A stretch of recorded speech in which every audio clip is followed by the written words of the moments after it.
Now, the second part, in the continuation. In the previous part, in the previous video, I left myself over there that now he reaches the fair. And now what happens further in the story? He reaches the fair, and the first stall which he observes, the moment he enters, there is a stall, and the stall is of sweetmeat seller. Sweetmeat means sweet shop. And the sweet shop holder, the seller, he is calling out the names of the sweets: jalebi, barfi, gulab jamun, and he is very happy. Why? Because barfi is his favorite sweet. And when it comes to sweets, we all are very greedy. Now you think of your sweet, what you like. Imagine that if you are there or you are just passing by a sweet shop and your attention goes towards your favorite sweet, what will happen? You will stuck over there.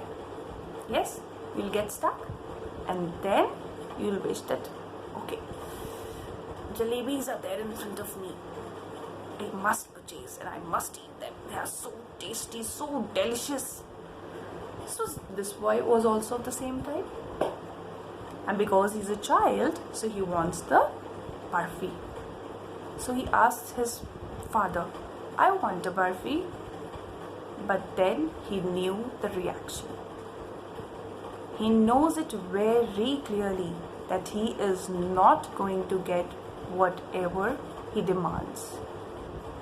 On the contrary, on the opposite, he will receive one negative reply.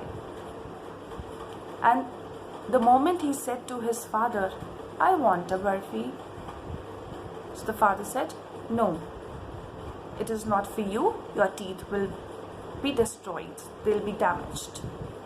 You will have cavities and all. So the boy was upset. He said, okay. And then they moved ahead. Then comes the next shop, and he observes that there is a flower seller, and he is having a garland. What is a garland? A garland is a neck piece that we wear.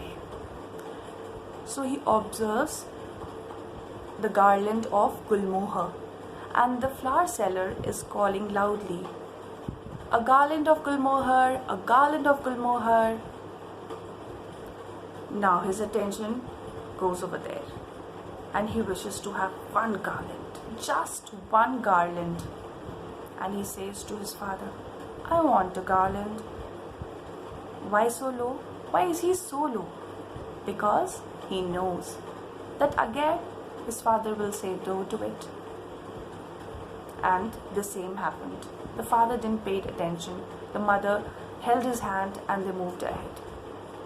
Now comes the next. Now the next person is there who is having rainbow colored, very bright colored balloons. And remember yourself when you were a child, children. A very smaller one. Imagine, were you not attracted towards the bright color, the beautiful color of the balloons? So that's what was happening with the boy. He got attracted, fascinated by the bright rainbow colored balloons, and he went over there and he pinpointed towards the balloon seller, and he asked from the father, I want those balloons, please. And again, what happened? The father said, you are a grown-up boy now. There is no need of balloons for you. And again the boy was very upset. He moved ahead. Then comes the snake charmer. We all have seen, still today, you, me, everybody, even I have also observed that when I was small, and today also, sometimes in our area we find the snake charmers. They carry the snake in their basket and they play flute. And everybody we get stuck over there and we listen to the beautiful melodious sound of the flute. So that was happening with the boy. The snake charmer was there and he was playing a beautiful flute. So the boy got stuck again and he was just listening to the music. So the father and mother, they came over there. They just moved a little ahead only and the boy was still there. So they came back. They again held the hands of the boy and they said, "Child, you are grown up boy now and this music is not for you. You are a big boy now. Come." And again the boy gets very sad and he moves ahead. When he moves ahead, then comes the last final thing that he saw in the fair. And this time his attention goes towards a roundabout, a giant wheel. Remember the last time when you sat on the giant wheel, or you were afraid of it? I must tell my secret. I'm very afraid of sitting on the giant wheel on the roundabout. I never sit. Fine. So the boy was very happy, and this time he decided in himself, now I am going to ask my parents very firmly, and I want to be there. I want to sit on the giant wheel. So now he was very strong and firm. He was just looking up towards the roundabout, towards the giant wheel. And he turned back because he had to request to his parents. So he just turned back and he said, "I want to sit on the giant wheel." And the moment he said this, turning back, he observed that the parents are not there.